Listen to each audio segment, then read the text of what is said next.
Hello friends, आज discuss करेंगे class 12th। Topic है हमारा आव्यूह, जिसमें हमने क्वेश्चन डिस्कस किए हैं 12 तक। अब नेक्स्ट क्वेश्चन पढ़ेंगे 13वां। क्या कह रहा है, पहले पढ़ते हैं, इसके बाद सॉल्यूशन करेंगे। कह रहा है यदि आव्यूह ए इक्वल टू 3x3 की एक मैट्रिक्स दी है। क्या है मैट्रिक्स?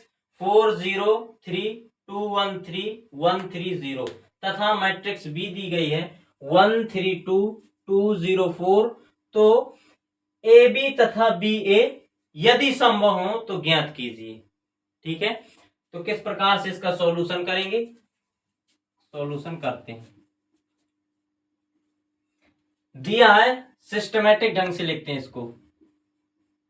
दिया है, क्या दिया है? Matrix A is equal to 4 0 3 2 1 3 1 3 0 और मैट्रिक्स बी दी गई है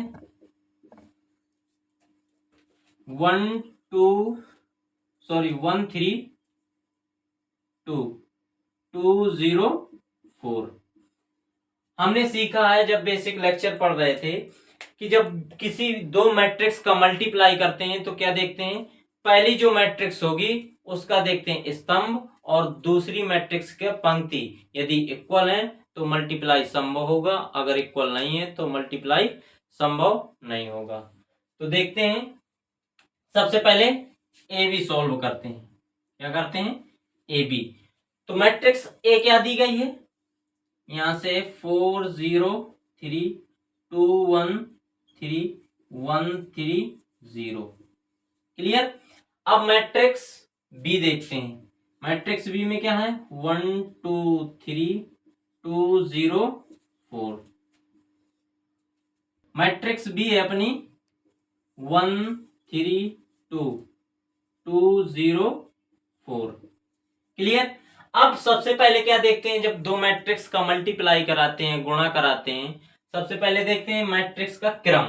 क्रम क्या है? इसका क्रम है हमारा 3x3 और इसका क्रम है हमारा 2x3। क्लियर? जो पहली मैट्रिक्स होती है उसका देखते हैं हम स्तंभ। स्तंभ कितना है हमारा? ये हो गया अपना स्तंभ। और जो सेकेंड मैट्रिक्स है उसकी देखते हैं पंक्ति। तो पंक्ति कितनी है हमारी? 2। स्तंभ इसमें है 3। दोनों अगर इक्वल आए तो मल्टीप्लाई क्या होगा? संभव होगा। अगर दोनों इक्वल नहीं आएंगे तो मल्टीप्लाई संभव नहीं होगा। तो ये क्या हो गया हमारा? ए बी संभव नहीं है।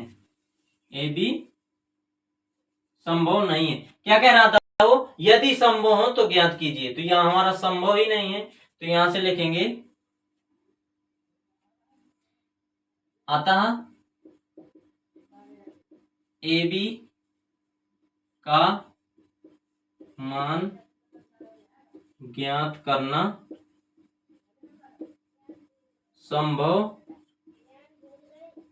नहीं है। ठीक, अब इसके बाद क्या डिस्कस करेंगे? बी ए। बी ए हमारा क्या है? बी ए में हम मल्टीप्लाई करेंगे तो पहले सबसे पहले क्या करेंगे? बी मैट्रिक्स नोट करेंगे। तो बी मैट्रिक्स हमारी कितनी है? 1 3 2 2 0 4। फिर मैट्रिक्स हम ए नोट करेंगे। ए नोट मैट्रिक्स क्या है हमारी?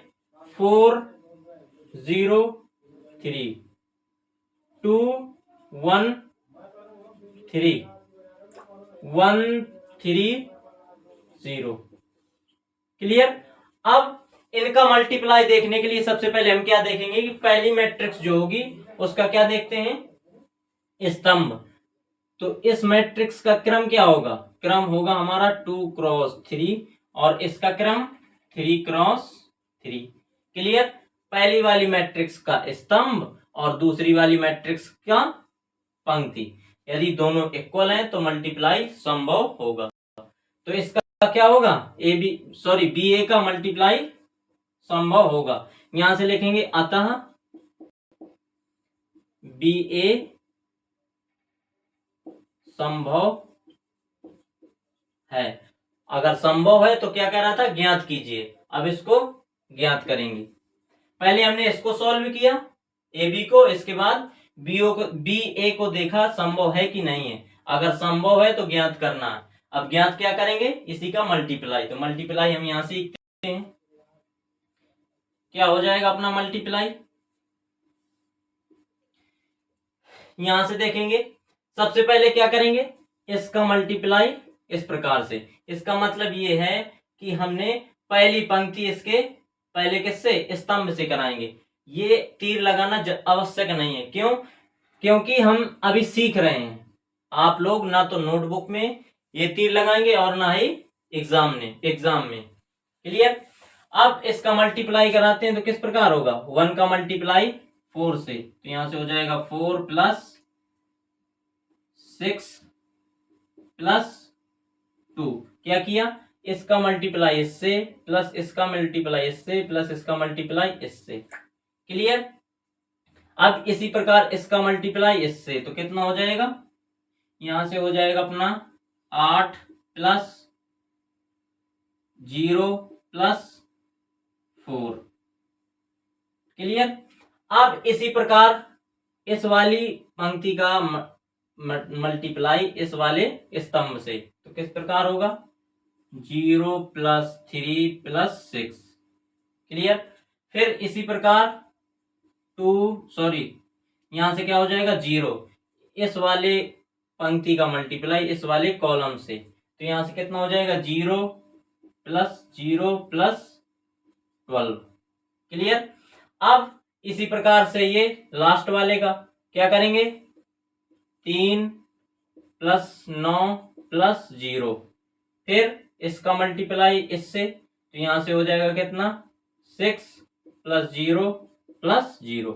अब इसको जोड़ो, घटाएंगे, हमारी जो मैट्रिक्स प्राप्त हुई वो क्या हुई, हमारी मैट्रिक्स प्राप्त हुई 2 × 3 की।